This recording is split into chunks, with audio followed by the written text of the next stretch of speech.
कि एक तो डीएनए टेस्ट ठीक से नहीं किया गया उनका, दूसरा जो हथियार थे उनका जो उनका टेस्ट नहीं किया गया था, तीसरा जो था एक टेस्ट होता है सीरियोग्राफी नाम का, वो ठीक से नहीं किया गया। जो है 6 व्यक्तियों की मौत हो गई थी और मौत के बाद कोई लंबा प्रकरण चला था, लेकिन अब कोर्ट जो एसटीएससी कोर्ट है उसने उन सभी 40 आरोपियों को बरी कर दिया।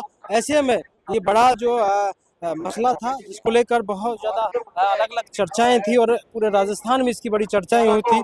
और ऐसे में अब जब इस हत्याकांड के आरोपों की बरी हुई है उसके बाद कहीं ना कहीं ये बात चर्चा हो रही है कि आखिरकार उनके घटना तो हुई, तो घटना के दोषी कौन थे, क्या थे, इसको लेकर भी चर्चाएं बहुत है कि आखिरकार ऐसा क्यों हुआ।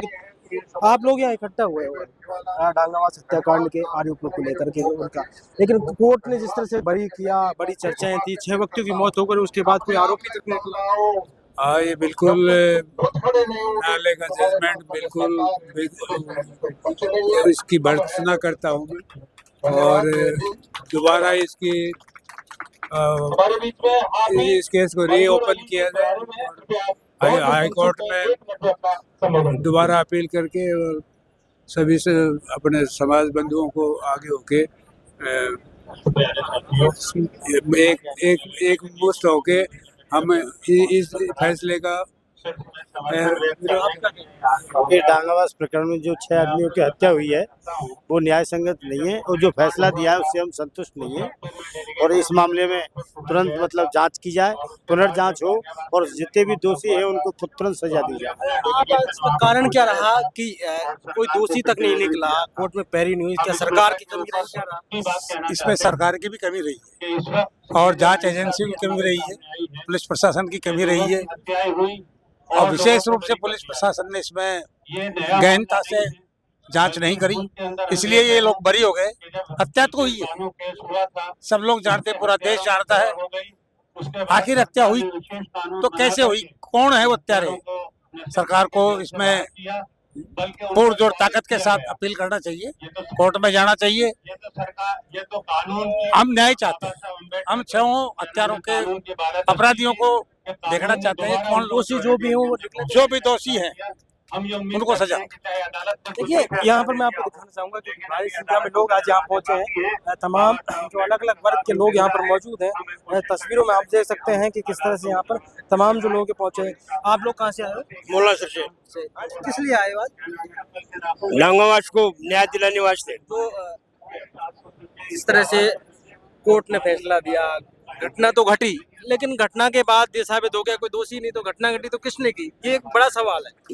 बनी की घटना तो, लेकिन कोर्ट ने उनको कोई दोषी नहीं माना, 40 जो आरोपी थे उनको बरी कर दिया। गलत माना। किसकी कमी थी रे? कमी तो बन बोलो बन। आज डांगावास के न्याय दिलाने के लिए आप बिल्कुल न्याय दिलाना है। तो तब तक रहेंगे जब तक कोई न्याय नहीं मिलेगा, जब तक आंदोलन करते रहेंगे। इसलिए हत्यारों को न्याय मिलना जरूरी है। इसमें किसने हत्या की? तो उसने नहीं की तो 11 साल जेल में क्यों रिया? हत्या नहीं की उन टाइम ही बरी हो जाता। हत्या तो की उसने, बिल्कुल। तो कारण क्या? कोई तो हत्या की ना, इसलिए न्याय वास्ता है। जब तक आंदोलन रहेगा नहीं न्याय मिलेगा, जब तक रहेगा। तमाम लोग यहाँ पर मौजूद हैं, उनसे बात और लोगों से बात करेंगे क्योंकि किस तरह से बड़ा हत्याकांड हुआ और हत्याकांड के बाद कोर्ट ने आरोपियों को बरी कर दिया। किसकी कमी आप मानते हो इतना बड़ा हत्याकांड जिसकी चर्चाएं हुई थी और उसमें आरोपी ही बरी हो गए, कोई आरोपी साबित नहीं हो पाया? सर ये क्या है, राजस्थान सरकार वर्सेज आरोपी, जो भी राजस्थान सरकार था उसके वर्सेज आरोपी पक्ष के खिलाफ ये मामला चल रहा था। और ये चर्चित जो भी हत्याकांड था इसमें कहीं न कहीं राज्य सरकार की तरफ से सीबीआई और जो पुलिस प्रशासन था उसको पुरजोर तरीके से अपनी मांग रखनी थी। लेकिन कहीं न कहीं जो आज न्यायालय ने जो डिसीजन दिया है उसमें 3 जो मुख्य बिंदु है उसको देखा गया कि एक तो डीएनए टेस्ट ठीक से नहीं किया गया उनका, दूसरा जो हथियार थे उनका टेस्ट नहीं किया गया था, तीसरा जो था एक टेस्ट होता है सीरियोग्राफी नाम का, वो ठीक से नहीं किया गया, और जो घायल थे उनका बयान मुक्त तरीके से नहीं लिया गया। तो ये 3-4 जो बयान थे उनके आधार पर जो न्यायालय ने जो डिसीजन दिया है वो सीबीआई और जो राजस्थान सरकार पुलिस है, राजस्थान सरकार की जो पुलिस है, उन्होंने ठीक तरीके से पैरवी नहीं की और उसी का परिणाम है कि जो आरोपी पक्ष है उसके फेवर में ये फैसला गया और पीड़ित परिवार अभी भी न्याय से वंचित है।